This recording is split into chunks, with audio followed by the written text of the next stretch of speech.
Nossa saudação a todas e todos no ar o CISECO Entrevista, série que reúne especialistas nacionais e internacionais que estejam desenvolvendo trabalhos sobre as manifestações da Covid-19, do ponto de vista comunicacional e principalmente dos sentidos que se enunciam e circulam, ressignificando o tecido social ou questões convergentes.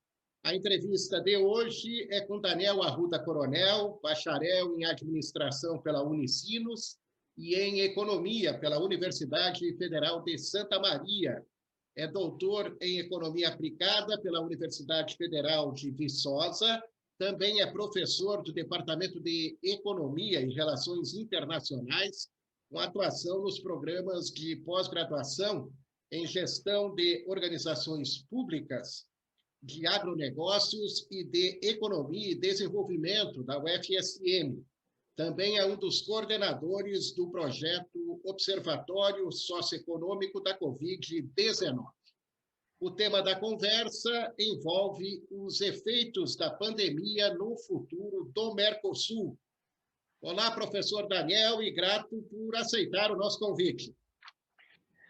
Tudo bem, Gilson? Quero agradecer a oportunidade, quero parabenizar pela iniciativa e estou à disposição para conversarmos sobre um tema tão importante que é a integração latino-americana, um tema que o Brasil está, no meu ponto de vista, perdendo um espaço, deveria utilizar o seu protagonismo, a sua liderança em prol do desenvolvimento econômico latino-americano, o que, lamentavelmente, não vem ocorrendo há um bom tempo. Inicialmente, professor Daniel, qual é a sua visão como administrador, economista e docente a respeito do Mercosul? Para entender essa questão, Gilson, é fundamental nós voltarmos um pouquinho à história. O Mercosul é o resultado de algumas tentativas visando integrar os países da América Latina. Tentativas que ocorreram na década de 60, e não deu certo por causa que, a partir da década de 60, os países latino-americanos passaram por um processo de ruptura institucional, ou seja, o Brasil, a Argentina, todos esses países tiveram governos autoritários. E um dos pressupostos básicos para a integração econômica é a democracia. Então, a primeira tentativa visando integrar os países da América Latina foi na década de 60. Na década de 80, houve mais uma tentativa visando integrar os países latino-americanos. Não obstante a isso, os países do Cone Sul estavam com grandes problemas macroeconômicos internos, altas taxas de inflação, uma dívida externa totalmente alta, quase impagável, e, além disso, estava engatilhando aos poucos a redemocratização desses países. E, nesse contexto, começam a ocorrer acordos entre o Brasil e a Argentina. O Brasil, na época, liderado pelo presidente Sarney, e a Argentina pelo Raúl Alfonsín, da União Cívica Radical na Argentina. A partir dessas conversas, desses diálogos, surge o Mercosul. O que era o Mercosul? O Mercado Comum do Sul. Que ele visava o quê? Que o Brasil, Uruguai, Argentina, o Paraguai, os 4 membros signatários, eles poderiam comercializar mercadorias entre eles, sem barreiras tarifárias e não tarifárias. Eles iriam também ter uma tarifa externa comum aos demais membros do bloco, aos demais países que não participassem do bloco, e quando chegasse na última fase de ser um mercado comum, eles começariam a harmonizar algumas políticas. Qual a fase que o Mercosul está? As fases de um processo de integração econômica vão desde acordos preferenciais de comércio. O que é um acordo preferencial de comércio? Um acordo preferencial de comércio é um acordo que um país A faz com o país B, visando a redução de tributos, visando acelerar o comércio de determinado produto, de determinada commodity. A segunda fase de um processo de integração econômica é uma área de livre comércio, ou seja, caem-se as barreiras entre os membros do bloco, mas cada país mantém a sua política tarifária aos países que não são membros do bloco. A união aduaneira, além das fases anteriores, pressupõe uma harmonização de algumas... A união aduaneira pressupõe a harmonização, uma tarifa externa comum para os membros do bloco. Hoje, a fase que o Mercosul está é uma união aduaneira incompleta. Ou seja, nós não conseguimos ainda ter uma tarifa externa comum para todos os produtos exportados pelos países membros do bloco. Posteriormente, nós temos o mercado comum, que nós vamos ter a harmonização de algumas políticas econômicas, e a última fase é a união econômica, onde nós vamos ter a adoção de uma moeda única, vamos ter um banco central que vai regular essas operações, e para essa fase dar certo, essa última fase do processo de integração econômica, é fundamental que as políticas econômicas dos países sejam uniformes, ou seja, taxas de juros entre os países sejam uniformes, taxa de desemprego seja uniforme. Foi o que tentou-se fazer na União Europeia. Não obstante a isso, tinha países com altas assimetrias, por exemplo, Portugal, a Grécia e assim por diante. Então, esses países tiveram uma dificuldade de entrar na zona do euro. Posteriormente entraram, mas a história provou que eles não estavam ainda preparados, dadas várias assimetrias entre eles. Então, hoje, a fase que o Mercosul encontra-se, do ponto de vista teórico, da teoria da integração econômica, é uma união aduaneira incompleta. Ou seja, os países membros do bloco não harmonizaram as suas tarifas em relação aos países que não são membros do bloco. Professor Daniel, além disso tudo que o senhor falou, dessas etapas, desses processos, nós vivemos a pandemia de Covid-19. Como é que o senhor avalia as ações até agora implementadas pelos países que fazem parte aí do Mercosul? Eu acho, Gilson, em 2019, quase 2 anos,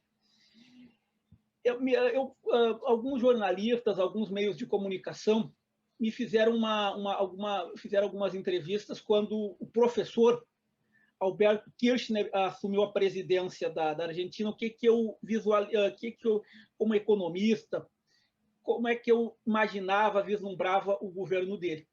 Eu sempre fui um crítico muito forte aos Kirchner no poder, porque ele, no meu ponto de vista, representa o tradicional populismo latino-americano, ou seja, uma gênese autoritária e, do ponto de vista econômico, com a farra fiscal.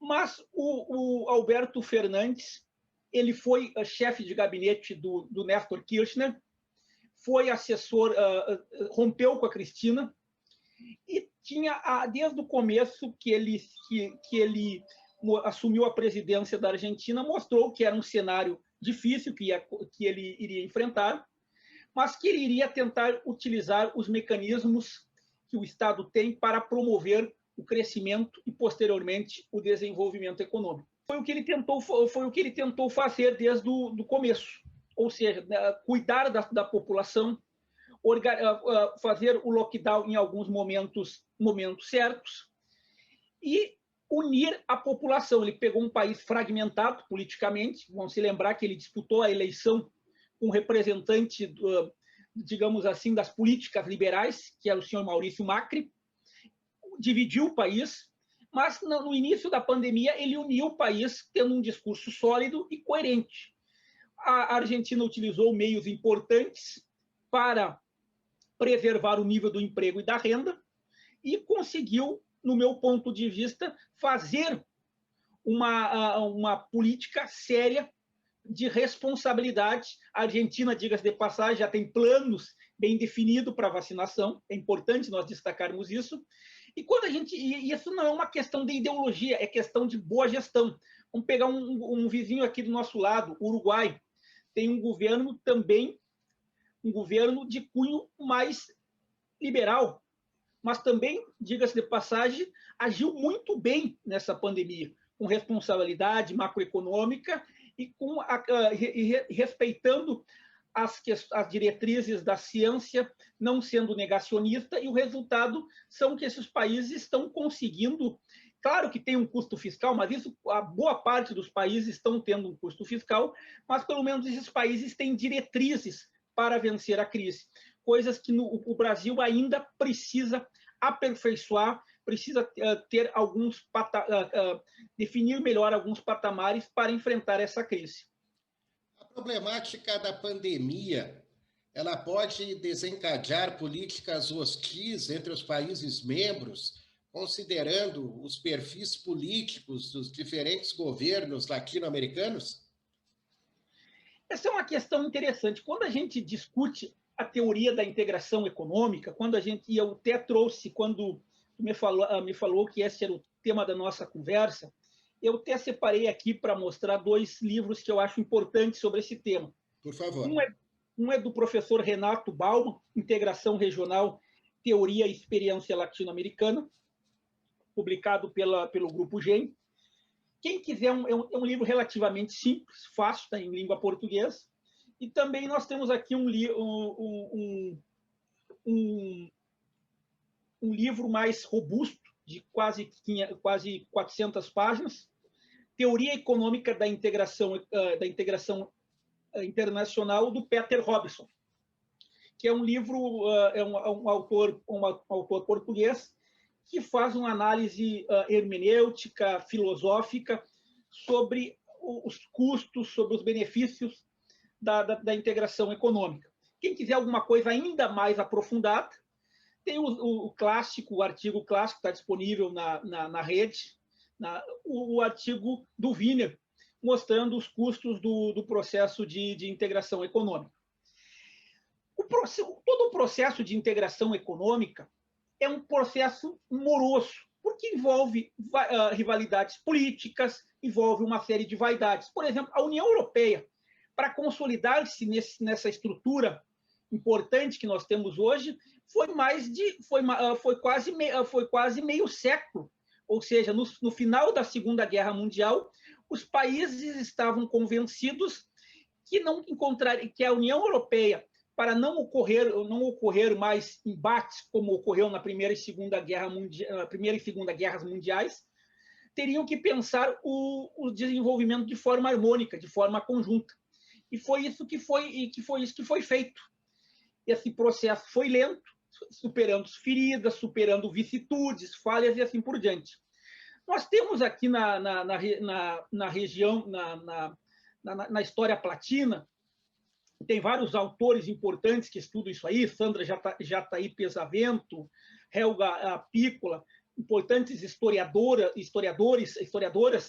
Boris Fausto tem alguns trabalhos também, de uma certa forma, analisando isso aí, que mostram um pouco das assimetrias, das dificuldades entre os países latino-americanos. E esse processo, o Mercosul, quando me perguntam qual o balanço do Mercosul, o Mercosul teve uma fase muito importante, que vai de 1991 a 1998, onde nós observamos um aumento dos fluxos econômicos entre os países membros do bloco. Mas em 1990 ocorre o primeiro grande problema do Mercosul. Qual o problema que aconteceu? Em 1999, o Brasil praticamente quebrou. Aí é uma questão importante. O Brasil, em 1999, estava quebrado. O que o presidente Fernando Henrique fez para evitar que o Brasil entrasse em um ocaso econômico e político? Ele faz uma desvalorização cambial, que, diga-se de passagem, naquele momento não tinha outra alternativa. Era a medida econômica mais coerente naquele momento. Só que, ao fazer isso aí, ele faz o quê? Ele estimula as exportações do Brasil e coloca o Brasil e os países membros do Mercosul em lados opostos. Ou seja, os países do Mercosul se sentiram prejudicados e, de uma certa forma, foram com essa medida do Brasil, já que o preço dos nossos produtos estavam artificialmente mais baratos devido a essa desvalorização cambial. Em 2001, 2 anos depois, o que acontece? A Argentina vai entrar numa crise política muito grande.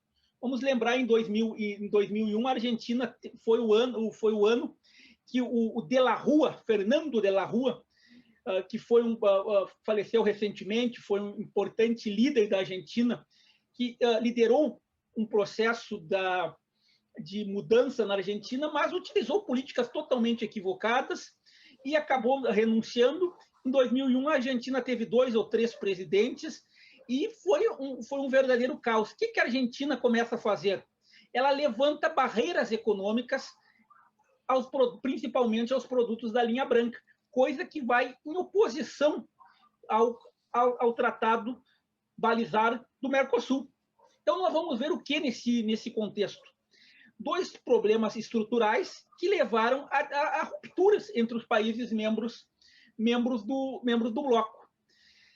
Em 2002, o Brasil vai ter, e além disso, no governo Fernando Henrique, o foco da diplomacia do governo Fernando Henrique, e aqui não é uma crítica, é uma análise econômica conjuntural, o foco do governo Fernando Henrique era o comércio com os países do norte, ou seja, o sul e o norte.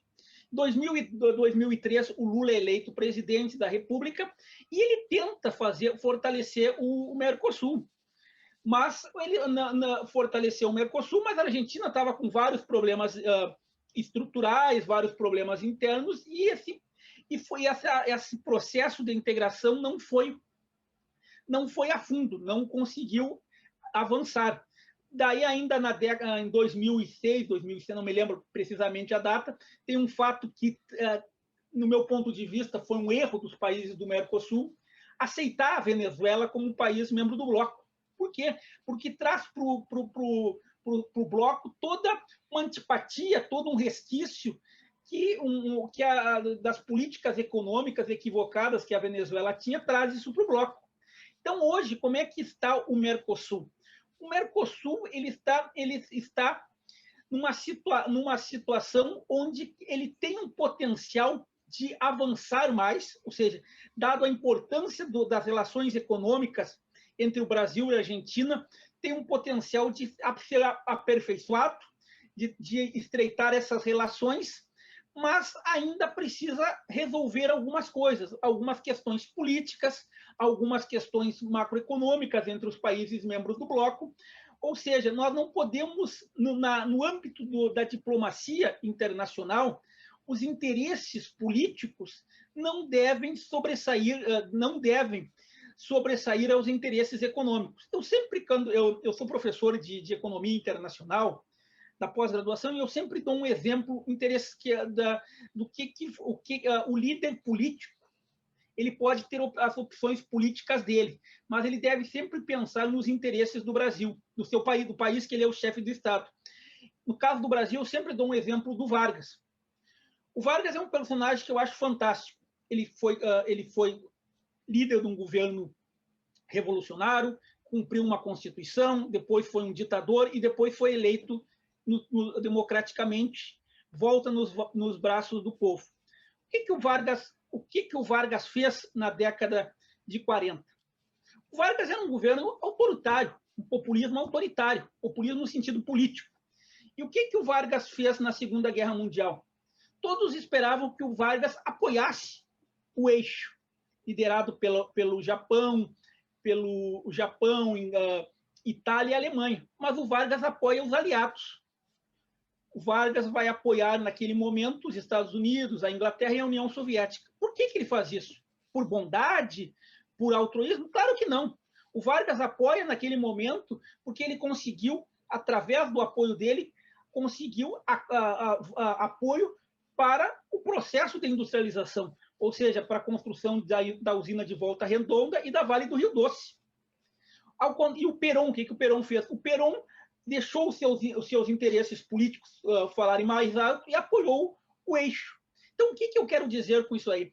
O Brasil, embora o atual governo tenha posições distintas, tenha posições opostas ao governo da Argentina, não dá para deixar de destacar que a Argentina é um parceiro econômico estratégico do Brasil. Está entre os nossos 4 principais parceiros econômicos. E nós não podemos desprezar esse parceiro econômico. Então, embora seja governos que têm ideologias diferentes, concepções de país diferentes, deve se sobressair os interesses econômicos desses países, no sentido de fomentar o crescimento e o desenvolvimento econômico. Então, eu acho que nós estamos perdendo tempo com brigas, com futricas, que não vão levar a um resultado, do ponto de vista macroeconômico internacional, favorável tanto para o Brasil como para a Argentina. Professor, quais cenários de integração e de cooperação entre países membros do Mercosul podem ser estimados aí como efeitos da pandemia? Eu acho que a pandemia trouxe algumas lições. A primeira lição que a pandemia trouxe para todos os países, a importância do vetor educação. Todos os países que estão liderando, estão hoje na linha de frente com a vacinação, foram países que investiram maciçamente em educação.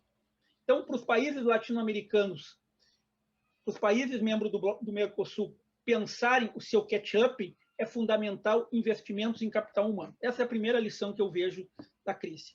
Uma segunda lição é que nós temos que fortalecer o comércio sul-sul, ou seja, para o Brasil ter um protagonismo internacional, não é sendo subserviente aos Estados Unidos, não é dizendo amém ao que tudo que os Estados Unidos fazem, não é aquela diplomacia que caracterizou o início da ditadura militar do governo Castelo Branco, que o que é bom para os Estados Unidos é bom para o Brasil. Isso é uma postura subserviente, que lembra o que o genial Nelson Rodrigues dizia, o chamado complexo de vira-lata que nós temos.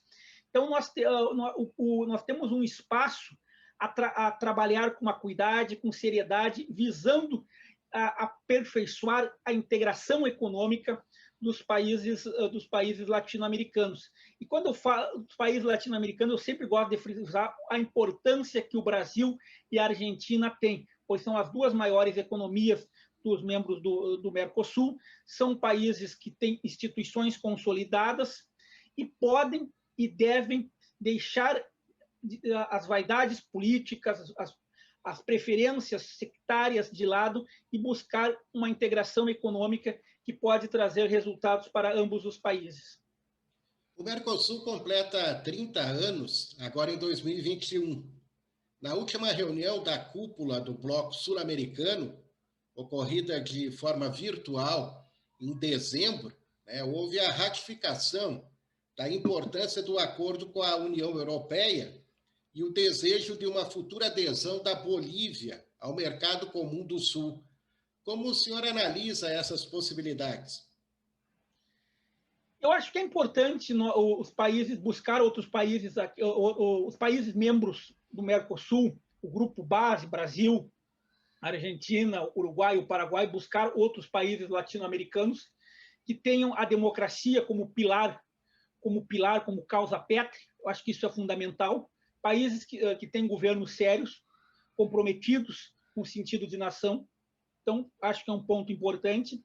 Só que uma questão que eu vejo como complicada, o Brasil, nos últimos tempos, devido a um negacionismo, a uma política equivocada que nos últimos tempos anda adotando, o Brasil acaba afastando investidores e se afastando dos grandes players internacionais. O que é se afastar dos grandes players internacionais? Quando o Brasil demonstra uma irresponsabilidade com a política ambiental, a União Europeia já sinaliza que não quer avançar com o processo de integração econômica. Quando o Brasil começa a fazer bravata com a China, que é o nosso principal parceiro estratégico, é um parceiro econômico importantíssimo para vários produtos, principalmente os do agronegócio, isso acaba criando rupturas desnecessárias, rupturas que podem levar a uma situação de queda das exportações e, consequentemente, queda da renda, da geração de divisas num cenário que é complicado, como nós estamos vendo. Ou seja, não faz sentido essas brigas, esses problemas que o país anda buscando, entre aspas, no comércio internacional, no sentido de não agregar, de ter uma pauta, ou seja, o Brasil poderia ter uma pauta importante para defender nos órgãos, organismos internacionais, coisa que, lamentavelmente, não tem. Tem um livro muito interessante do professor, do embaixador Rubens Rey Cooper, onde ele analisa a história da diplomacia brasileira. E uma coisa que a gente observa é que o Brasil sempre teve uma diplomacia centrada, aguerrida. Podemos discordar em alguns pontos, em vários momentos, mas nos últimos tempos a diplomacia do Brasil está tendo um perfil maniqueísta que não contribui para o Brasil buscar uma aproximação com os grandes players do comércio internacional. Felipe Solá, que é o ministro das Relações Exteriores da Argentina, país que ocupa a presidência rotativa do Mercosul até o final de junho deste ano, disse que durante esse período seu país propõe revitalizar o bloco. Como fazer isso de forma prática em um cenário ainda de pandemia? Uma questão que é fundamental para reerguer o Mercosul é uma questão do direito, não do direito internacional, mas sim do direito comunitário. E aqui na UFSM nós tivemos uma professora que começou a sua carreira acadêmica aqui na UFSM, hoje é professora de Direito na USP, professora Deise Ventura, e ela tem um livro ela é uma pesquisadora de prestígio internacional na área do direito comunitário.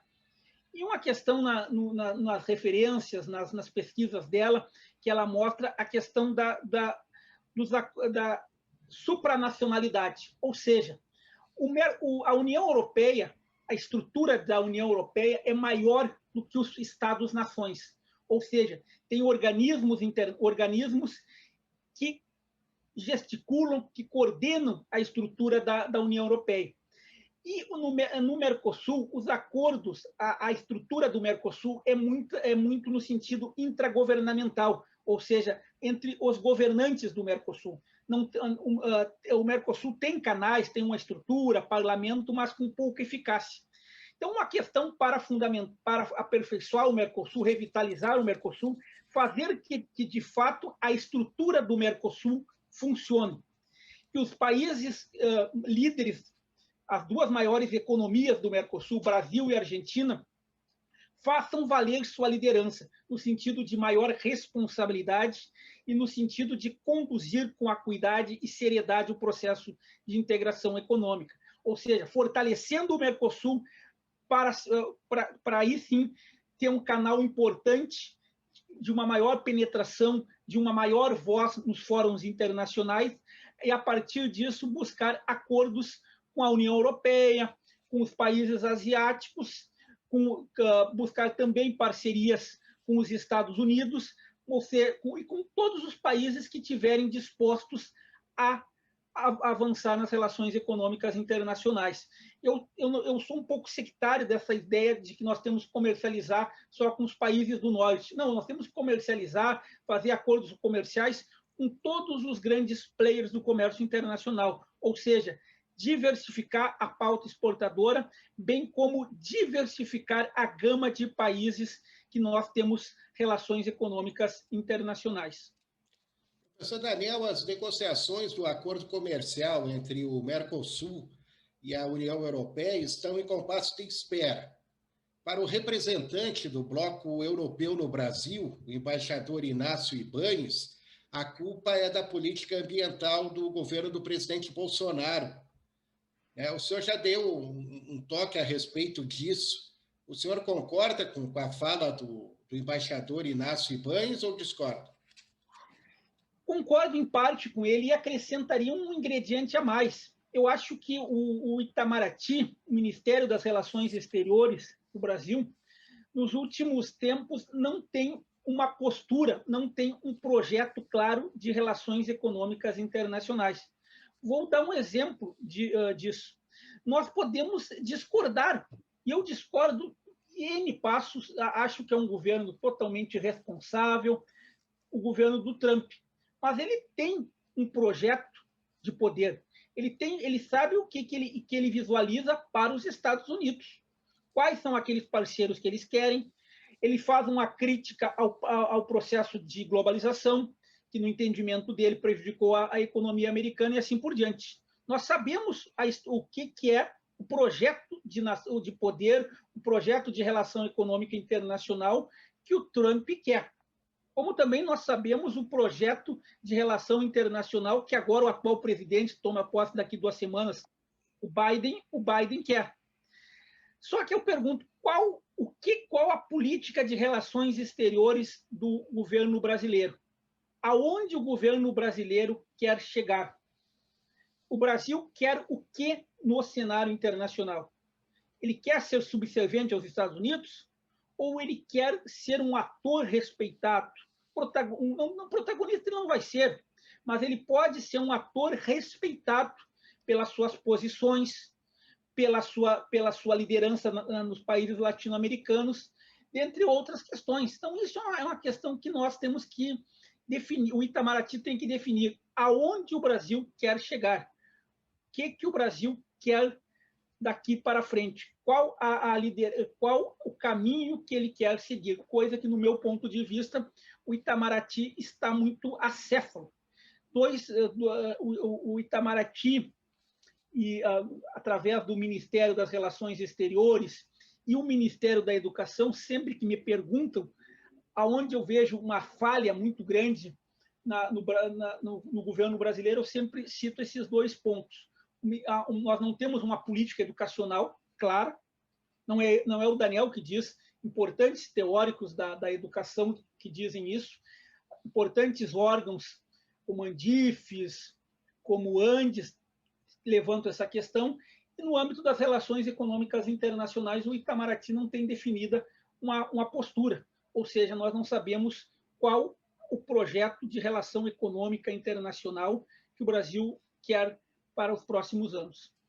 No seu entendimento, crises, né, impasses entre os países, né, dependem mais de uma política de comunicação ou apenas de práticas diplomáticas?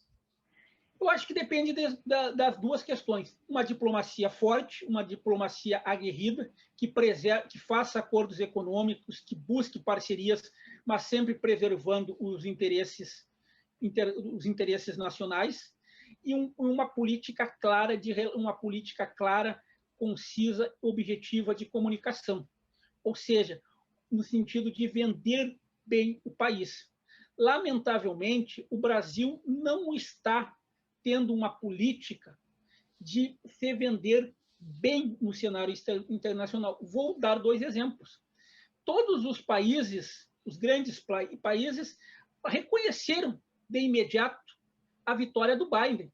De imediato, que eu digo, quando não tinha mais possibilidades matemáticas do Trump ganhar, várias nações, vários ex-presidentes dos Estados Unidos, inclusive do atual presidente, alguns republicanos, como George Bush, reconheceram. Angela Merkel reconheceu, importante estadista alemã. O Brasil demorou muito para reconhecer isso aí. Quando nós tivemos ontem, dia 6 de janeiro, o ataque à democracia americana, ou seja, um ataque vergonhoso, ou seja, a maior economia do mundo, passando insuflada pelo seu líder, tendo uma atitude de uma republiqueta, importantes nações se manifestaram contrárias a isso. O Brasil ficou quieto, ficou em silêncio. E o que nós vimos nos meios de comunicação? O presidente dizer que o que aconteceu nos Estados Unidos, pode ser uma prévia do que pode acontecer aqui no Brasil se nós não tivermos segurança nas nossas eleições. Ou seja, parece já levantar um discurso meio falacioso, meio oportunista, para já colocar em xeque um processo eleitoral que vem sendo feito desde a redemocratização do Brasil, com seriedade, com acuidade. Ou seja, o presidente, o nosso chefe de Estado, não pode colocar em xeque de maneira vergonhosa as nossas eleições. Ou seja, o resultado disso, geralmente, quando os governantes tentam descaracterizar as instituições, a história mostra que o resultado geralmente não é bom. Abre-se possibilidades para governos totalitários. Professor, como as fake news e a contra-informação atrapalham o desenvolvimento do Mercosul? Eu acho que atrapalham muito, porque nós estamos vendo nos últimos anos, nos últimos 2, 3 anos, um acesso de várias informações desencontradas, várias informações que são propagadas como verdades incontestáveis, são com perdão da palavra, atiradas na mídia, mas sem uma análise com seriedade, sem uma análise com acuidade. Isso dificulta, isso cria-se um clima de ódio, um clima bélico, um clima que não é interessante para o fortalecimento das instituições. Uma boa leitura sobre isso é Como as Democracias Morrem. Vale a pena, eu sugiro para as pessoas que estão nos ouvindo a lerem esse livro. Faz uma forte reflexão sobre isso, bem como um livro muito pequeno, mas muito didático, do grande Humberto Eco, sobre o fascismo eterno. Mostra como é que essas políticas de descaracterização, de rotulação, de mentiras levam, muitas vezes, a uma fragmentação política, econômica e social das instituições. Eu quero que o senhor fale a respeito dos objetivos também, das ações, né, do projeto Observatório Socioeconômico da Covid-19, da qual o senhor é um dos coordenadores, né, na Universidade Federal de Santa Maria. O Observatório Socioeconômico é um projeto liderado por mim, em conjunto com o professor Nelson Guilherme Machado Pinto, professor também da UFSM. É um projeto que conta com pesquisadores da Universidade Federal de Viçosa, da própria UFSM, do Departamento de Economia e Relações Internacionais, do Departamento de Administração, pesquisadores da Unipampa, da IMED, e também conta com parcerias internacionais, diga-se de passagem, com a Universidade de Lisboa. O ano passado, nós fizemos importantes seminários temáticos em formas de lives, fizemos vários artigos conjunturais analisando os impactos dessa pandemia nos mais variados nichos econômicos, fizemos textos para discussão com pesquisadores de renome nacional e internacional, onde propomos algumas medidas de cunho econômico e social para enfrentar os efeitos deletérios dessa pandemia, bem como organizamos uma importante base de dados com informações sobre os impactos econômicos, com variáveis econômicas e sociais nos mais variados na realidade econômica nacional e estadual. Também tivemos ali, deixamos no site do Observatório várias informações sobre as leis, os protocolos de segurança, ou seja, um projeto com um caráter prático e didático. Esse ano nós vamos aperfeiçoar algumas dessas medidas. Que medidas nós já estamos fazendo? Além de continuar com os textos para discussão, com as análises de conjuntura, com a disponibilidade de dados, nós vamos fazer alguns seminários temáticos, visando analisar o impacto de algumas medidas nos setores produtivos. Vamos organizar 2 livros sobre os impactos disso, os impactos das ações que foram feitas tanto pelos governos como pela equipe do observatório, visando diminuir os impactos desta pandemia. Vamos organizar 2 livros sobre isso. E também estamos propondo alguns cursos e algumas propostas de recuperação para alguns municípios. Então, esse ano nós temos um bom caminho, um bom debate e várias importantes atividades à disposição da nossa comunidade. Tudo isso de maneira clara, de maneira objetiva e de maneira acessível para toda a nossa comunidade.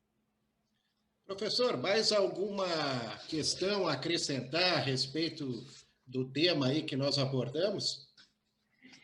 Eu queria uma questão que eu acho importante, que a gente está iniciando um ano que, se você me perguntar qual a perspectiva para esse ano, eu acredito que vai ser melhor que o ano passado. Acho que tem tudo para ser melhor do que o ano passado, mas entendo que o Brasil tem que avançar no sentido de ter uma política de vacinação o quanto antes, uma vacinação pública, 100% SUS, para nós não continuarmos cada vez mais com essas assimetrias, ou seja, quem tem dinheiro se vai vacinar, quem não tem vai ficar de novo à margem do processo. Então, defendo, acho que é importante nós temos uma vacinação 100% pública, 100% SUS. E uma questão que eu acho que essa crise, essa pandemia, nos deu algumas lições.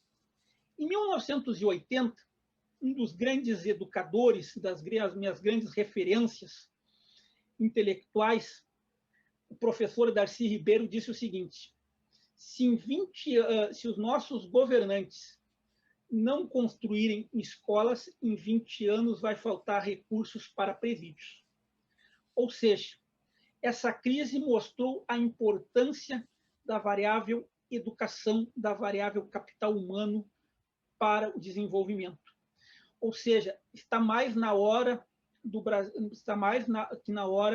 governantes deixarem de lado os resquícios patrimonialistas, os resquícios eleitoreiros e investir num grande projeto de nação que tenha a educação como motor do desenvolvimento econômico.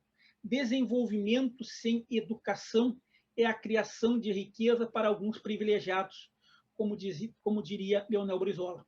Nós precisamos fazer a nossa revolução educacional, inspirado em pensadores como Anísio Teixeira, como Darcy Ribeiro, cada vez mais valorizando a cultura autóctone nacional, valorizando os símbolos pátrios, valorizando a dimensão da educação como mola, como transformadora do desenvolvimento econômico.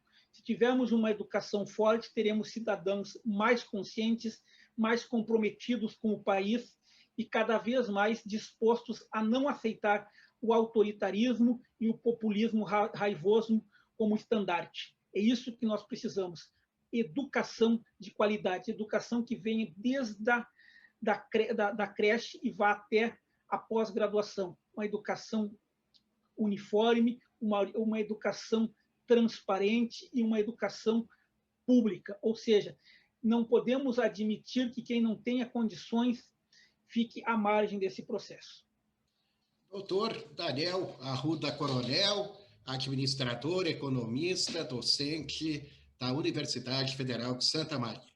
Muito obrigado pela sua participação aqui conosco no CISECO Entrevistas. Eu que agradeço, Gilson, estou sempre à disposição. Votos de um feliz 2021 com paz, saúde, alegrias e fraternidade. Muito obrigado pela oportunidade. Grato a todas e todos pela audiência. Voltamos numa próxima oportunidade. Um 2021 com muita saúde e vacina. Grande abraço, até a próxima.